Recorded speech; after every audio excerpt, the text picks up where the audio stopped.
Manas भजरे गुरुचरणं दुस्तर भवसागरतरणं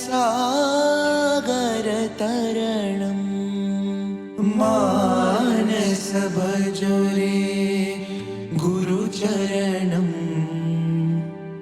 दुस्तर भवसागरतरणं.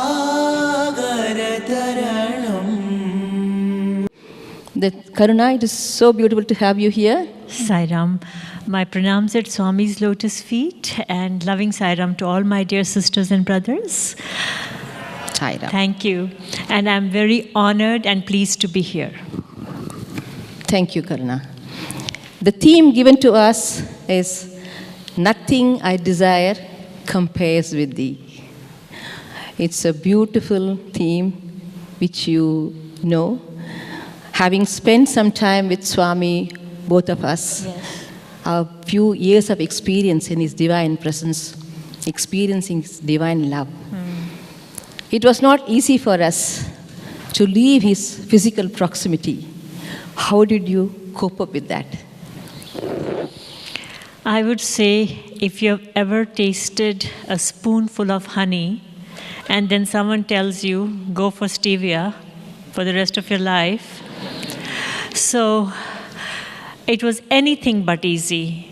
It was like you've been to the ocean, you've seen the depth, the magnanimity, the vastness of the ocean and its potential, and then someone shows you a little pond and says, this is it, this is what the water experience is all about, or a swimming pool in your backyard. So leaving Bhagwan was like leaving God for an empty plastic world, all fake, all impermanent,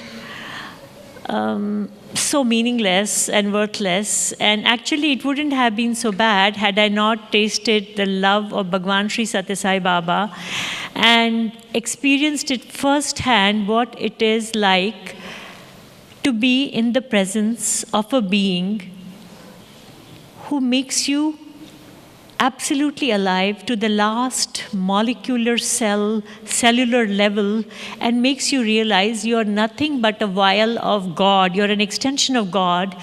You're filled with love. Everybody around you, everything around you is an extension of the same love. As an impressionable teenager, if you're exposed to that kind of highest truth, which yogis practice in Himalayan caves and try to experience, you get it as a freebie because you're in the presence. And then you go out and you try to now extend it and look for it in a world that is driven by greed, malice, hatred, opportunism. There's a saying in Hindi, "Ped se gira khajur pe atka." It's like you have no idea what hit you. So it was anything but easy. Yeah, it's true. What you're saying is true.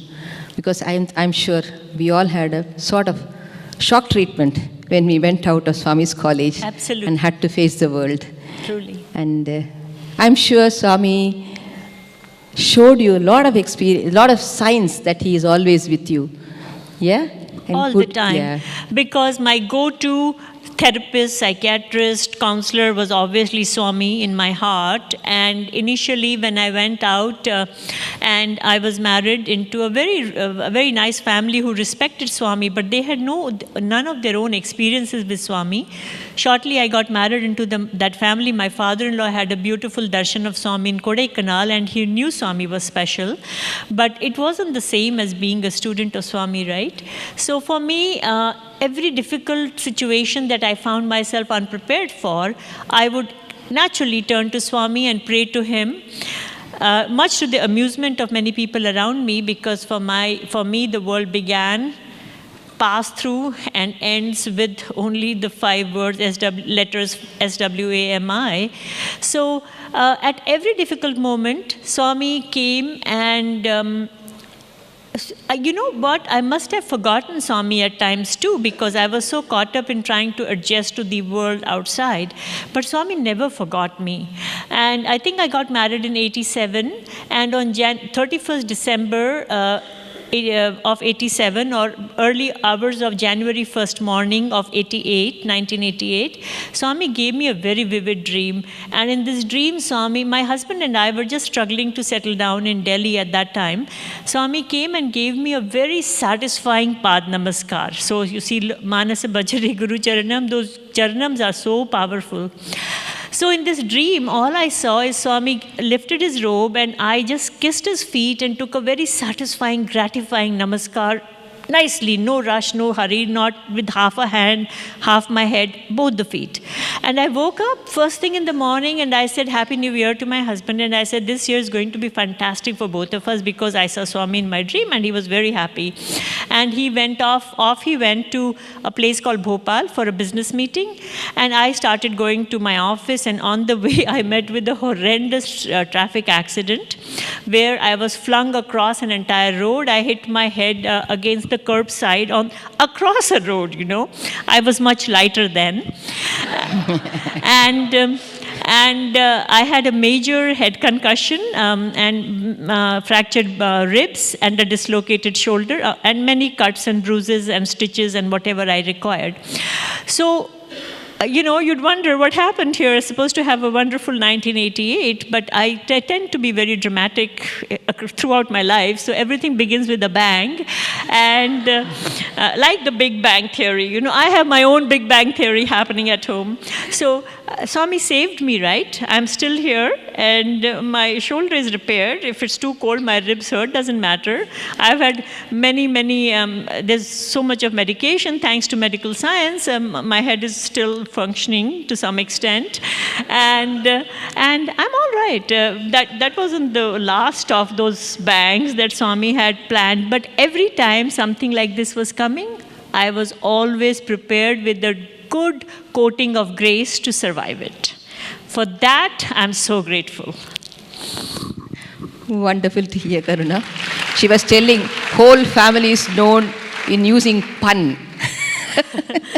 So she makes us all laugh. Thank you for making everyone cheer up. There's a silver lining to every cloud. You know, focus on that. There's so much to be grateful for. We don't need to wallow in self-pity when we have Swami, when we have that pair of golden lotus feet and access to them. I think I have this theory, anyone who worries should have to pay a fine. And if I were to charge you $1 for every time you worried, I would be, you know what, a billionaire by now, because we are not licensed to worry. We have God with us. And that confidence is enough. Wonderful.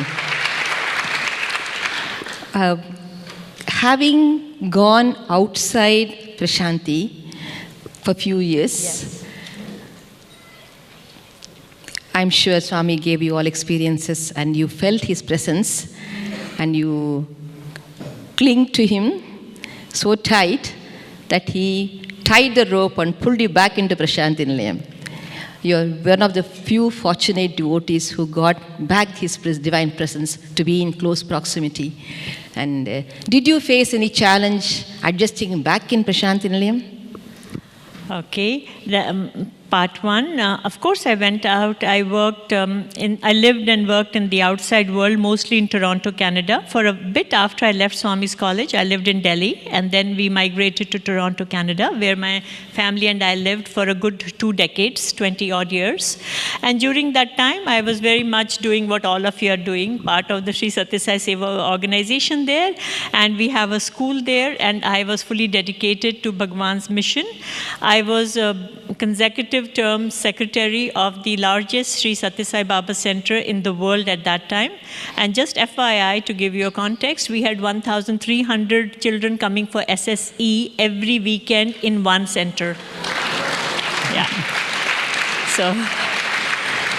So I was a very busy girl. I also had a full-time job. And only when I look back, I realized that whatever I did professionally or whatever I did in the Satya Sai world, it was only to prepare me for what I possibly do now, and what I have been doing in the ashram. But as I lived in the outside world, like many immigrants who are immigrant success stories, you live in a nice suburb, you have a huge house, you have multiple luxury cars. I even had a helper, which was a great deal. I think, Swami's grace, I found her, because nobody wanted to work in our house because this is a vegetarian, non-drinking house. So nannies can be very fussy. They have standards. So I found a lady from Guyana, and she automatically somehow, she was a young girl, she became a Sai devotee, and she was very happy to stay with us and work with us, a very legal helper. If I may clarify, I paid her Canada pension plan and everything. Everything kosher, okay? So along with her and along, all of us were constantly working in the Sai Center or the Satya Sai School of Canada. And then, thanks to the young gentleman you heard singing earlier, Brother Bishu, I started working because I was in touch with Dr. G. Venkatraman and Bishu brother.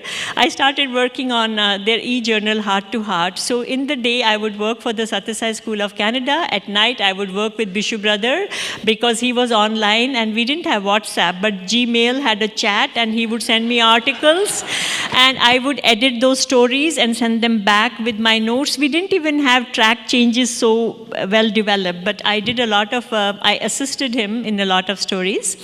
So my husband realized that I was working pretty much 24/7, and we had it all, but it was all so meaningless and so bland and insipid. And every time we came to Puttaparthi, my parents had a small flat at that time in Samadhi Road, and we used to sleep like those, if you've seen that episode of Kramer where he puts all the Japanese people in different drawers, we slept like that in my mom's little house flat in Samadhi Road. But we were the happiest when we were in Prashanti. There was like our faces, our expression, everything changed. So we realized that this is the place where we are the happiest. So to cut a very long story short, we realized we belonged only at his lotus feet. Beautiful. That is the lesson I think, Karuna, we all learnt in Divine Presence. You know, Yeah. don't get absorbed into the materialism. Yeah.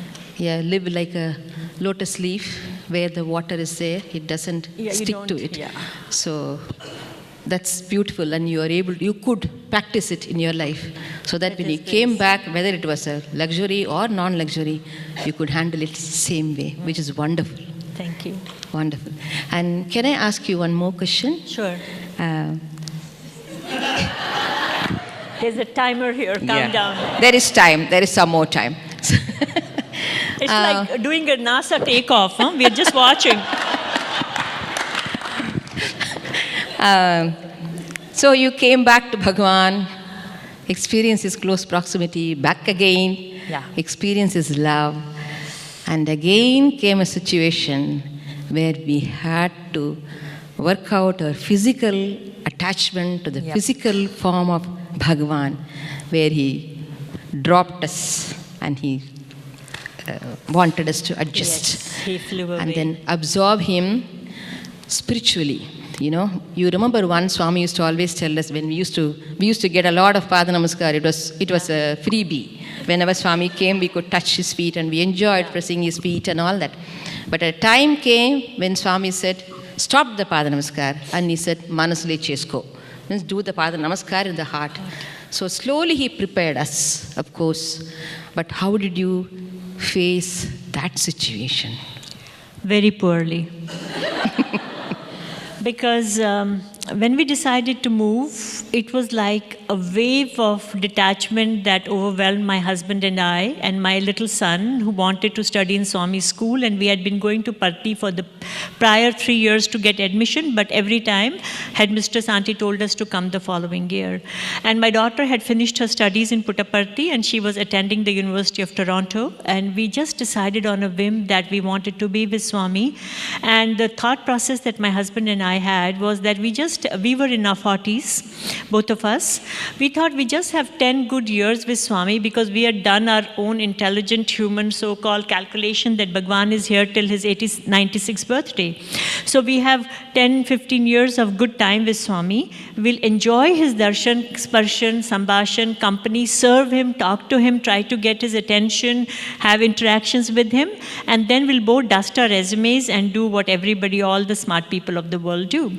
So we decided to move to Parthi, and we found it extremely difficult because we have a huge family. Both of us had families in India, so we couldn't have stayed in a one-room apartment. So we bought a little house outside, and we tried to make it comfortable, but we found it extremely difficult. We had not realized that not being people who spoke the language, we were not from that part of the country. For us, see, Parthi was home because of Bhagwan.